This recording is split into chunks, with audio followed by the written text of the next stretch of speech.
semuanya, saya Novika Eriata Sitepu dari Prodi Pendidikan Biologi Angkatan 2020. Di video ini, saya akan menjelaskan tentang sistem syaraf. Jadi, mari kita mulai belajar.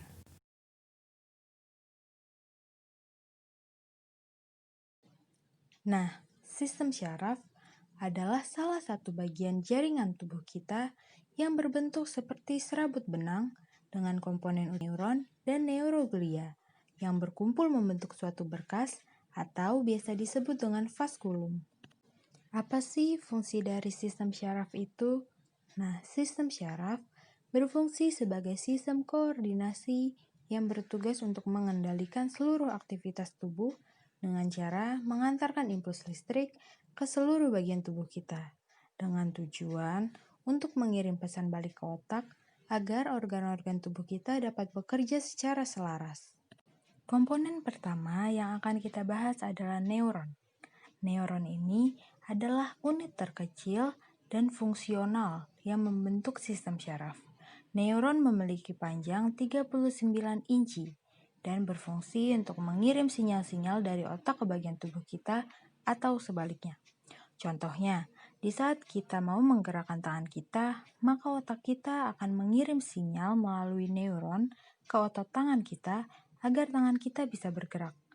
Atau seperti di saat tangan kita sedang meraba permukaan benda yang kasar, maka neuron-neuron pada daerah jari kita akan mengirim sinyal ke otak kita agar otak kita dapat menginterpretasi bahwa benda tersebut permukaannya kasar. Nah, neuron ini memiliki 7 struktur. Struktur yang pertama adalah dendrit, yaitu bagian neuron yang ukurannya pendek dan bercabang-cabang. Dendrit ini berfungsi untuk menerima impuls dan meneruskannya ke badan sel syaraf. Yang kedua, ada badan sel syaraf atau yang biasa disebut dengan perikarion. Ini merupakan pengendali seluruh aktivitas neuron. Dia juga berfungsi sebagai penerima rangsangan dari dendrit ke akson. Nah, badan sel syaraf ini memiliki beberapa bagian lagi, yaitu sitoplasma yang di dalamnya terdapat badan sel, yaitu tumpukan RE kasar dan ribosom.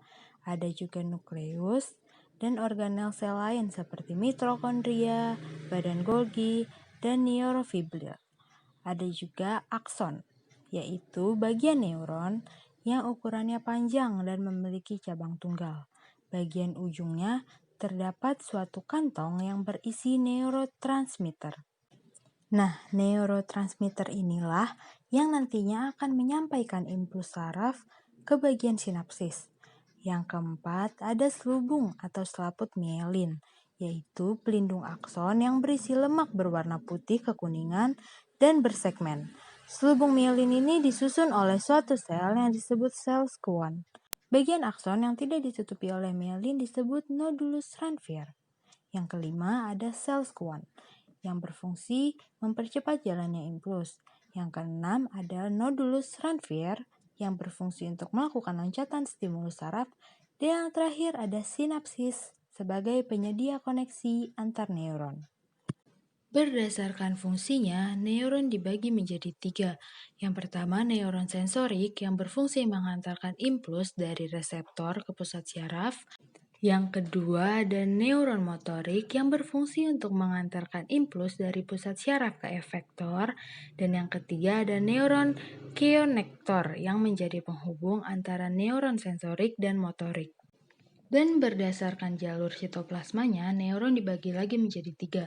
Yang pertama, neuron unipolar yang memiliki 1 jalur sitoplasma pada badan selnya. Neuron bipolar yang memiliki 2 jalur sitoplasma pada badan selnya. Dan neuron multipolar yang memiliki 1 akson dan banyak dendrit pada badan selnya. Komponen selanjutnya adalah neuroglia. Neuroglia atau bisa disebut dengan sel glia merupakan penunjang susunan saraf pusat yang berfungsi sebagai jaringan ikat. Neuroglia berperan sebagai pelindung dan pendukung kerja neuron dengan cara memberi nutrisi, oksigen, mielin, dan zat lainnya kepada neuron dengan tujuan agar neuron dapat bekerja secara optimal. Neuroglia ini terdiri dari beberapa jenis sel. Yang pertama ada astrosit yang berbentuk seperti bintang dan berfungsi sebagai penyatu neuron, ada oligodendrosit yang berbentuk seperti astrosit namun dengan badan sel lebih kecil dan berfungsi membentuk selubung mielin. Ada mikroglia yang bersifat fagosit dan berfungsi sebagai pembersih komponen yang dapat mengancam sistem saraf, dan ada sel ependim berupa sel epitelium yang melapisi cerebral dan medula spinalis. Komponen selanjutnya adalah sinapsis. Sinapsis adalah penghubung antar neuron. Artinya, sinapsis menjadi titik temu antar ujung akson suatu neuron dan dendrit dari neuron lain. Pada celah sinapsis inilah terkandung suatu substansi kimia yang disebut neurotransmitter. Neurotransmitter ini terdiri dari beberapa macam, yaitu ada epinefrin yang diekresi oleh kelenjar adrenal saat tubuh sedang berbahaya, ada norepinefrin yang diekresi oleh sebagian besar neuron yang badan selnya berada di batang otak dan hipotalamus, ada dopamin yang diekresi oleh hipotalamus. Dopamin ini berperan besar dalam menentukan emosional. Ada serotonin yang diproduksi di saluran pencernaan, kelenjar pineal, dan sistem saraf pusat. Ada asam gamma aminobutirat yang diekresi oleh neuron di otak. Yang terakhir ada asetilkolin yang diekresikan oleh neuron di bagian otak. Sekarang kita harus tahu bagaimana mekanisme penghantaran impuls. Impuls adalah rangsangan yang berupa aliran listrik dan merambat pada serabut syaraf. Mekanisme penghantaran impuls terjadi melalui 3 tahap. Yang pertama adalah tahap polarisasi atau tahap istirahat. Pada tahap ini, neuron tidak menghantarkan impuls, sehingga saluran ion Na+ dan K+ tertutup, dan pada bagian luar membran bermuatan positif, sedangkan pada bagian dalamnya bermuatan negatif. Pada tahap yang kedua ada tahap depolarisasi. Pada tahap ini, neuron sedang dilalui oleh impuls. Pada tahap ini, saluran ion Na+ terbuka, yang mengakibatkan ion Na+ masuk ke dalam sel. Muatan listrik mengalami perubahan, di mana bagian luar bermuatan negatif dan bagian dalamnya bermuatan positif. Yang terakhir ada tahap repolarisasi. Tahap repolarisasi terjadi ketika neuron sudah dilalui impuls. Hal ini mengakibatkan saluran Na+ tertutup dan tidak aktif. Sementara itu, saluran K+ terbuka sehingga ion K+ akan keluar. Bagian sistem syaraf yang pertama adalah sistem saraf pusat, atau dalam bahasa Inggris disebut dengan Central Nervous System. Sistem saraf pusat tersusun atas 2 struktur, yaitu pada bagian otak dan juga sumsum tulang belakang. Otak terdiri atas 100 miliar neuron yang terhubung dengan sumsum tulang belakang yang terdiri atas 100 juta neuron melalui lubang besar yang dinamakan foramen magnum yang berada di bagian bawah tengkorak.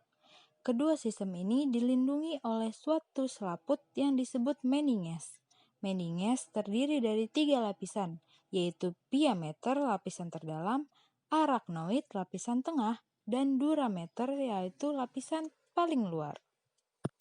Bagian otak dibagi lagi menjadi 2. Yang pertama ada otak besar atau cerebrum, yang merupakan sumber dari semua kegiatan atau gerakan yang kita sadari.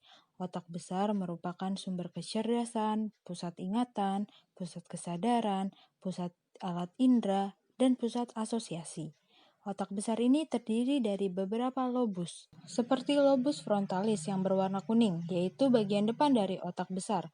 Fungsi lobus ini adalah berhubungan dengan penalaran, keterampilan motorik, kognisi, dan bahasa ekspresif. Ada pula lobus parietal yang berwarna biru, berada di belakang lobus frontal atau bisa dikenal sebagai ubun-ubun. Lobus ini berfungsi pada proses pengaturan suhu, rasa, tekanan, sentuhan, dan rasa sakit. Ada pula lobus temporal yang berwarna merah muda, yaitu bagian samping dari otak besar. Lobus ini berfungsi sebagai pusat pendengaran, emosi, dan belajar. Dan yang terakhir ada lobus occipital yang berwarna hijau, yaitu bagian belakang otak besar. Lobus ini berperan dalam proses rangsangan visual, penafsiran, dan informasi. Ada pula bagian yang kedua yaitu otak kecil atau cerebellum. Otak kecil adalah otak yang berada di bagian punggung atas batang otak dan di bawah lobus occipitalis, berfungsi untuk mengatur pernafasan, keseimbangan, pencernaan makanan, peredaran, dan tekanan darah dalam tubuh. Bagian ini juga berfungsi untuk menjaga refleks tubuh. Ada pula sumsum tulang belakang atau medulla spinalis. Terletak dalam ruas-ruas tulang belakang yang berjumlah 31 ruas dan berfungsi sebagai penghubung antar susunan saraf tepi dan otak, penghantar impuls dari dan ke otak, dan pengatur gerak refleks tubuh. Sistem saraf yang selanjutnya adalah sistem saraf tepi, atau dalam bahasa Inggris disebut dengan peripheral nervous system. Adalah sistem yang menyebar ke tepi-tepi bagian tubuh dan berfungsi untuk membawa informasi atau sinyal ke sistem saraf pusat. Sistem saraf tepi berfungsi sebagai sensorik atau penerima stimulus dan motorik atau pengantar informasi yang menyebabkan terjadinya gerak respon. Sistem saraf tepi terdiri dari sistem saraf sadar atau somatik dan tidak sadar atau otonom. Sistem saraf sadar terdiri dari 12 pasang saraf kranial dan 31 pasang saraf spinal. Saraf somatik bertujuan untuk mengatur gerak yang disadari, misalnya gerak kepala, badan, dan anggota gerak lainnya. Dengan cara neuron sensori yang ada di dalam saraf somatik mengirimkan informasi dari kulit, otot rangka, dan tendon ke sistem saraf pusat. Saraf otonom bertujuan untuk mengatur gerakan yang tidak disadari, misalnya gerakan otot, otot polos, otot jantung, dan kelenjar.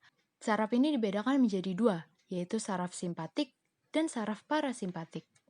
Berikut adalah beberapa fungsi dari saraf simpatik, yaitu mempercepat denyut jantung, mempersempit diameter pembuluh darah, memperlambat proses pencernaan, memperkecil bronkus, menurunkan tekanan darah, memperlambat gerak peristaltis, memperlebar pupil, menghambat sekresi empedu, menurunkan sekresi ludah, dan meningkatkan sekresi adrenalin.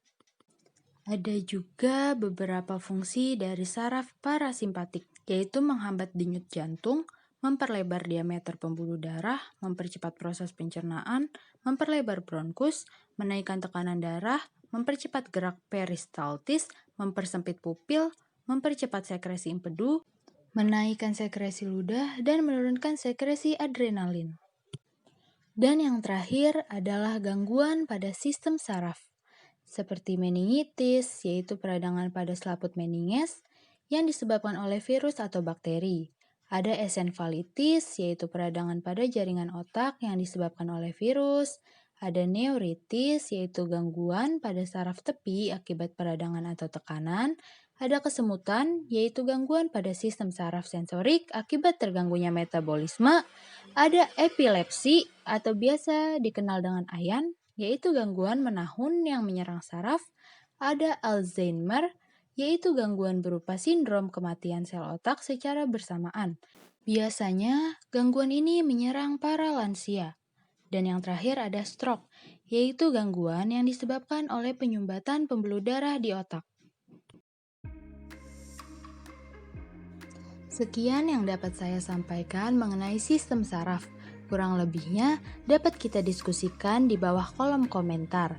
Terima kasih atas waktunya. Selamat melanjutkan belajar.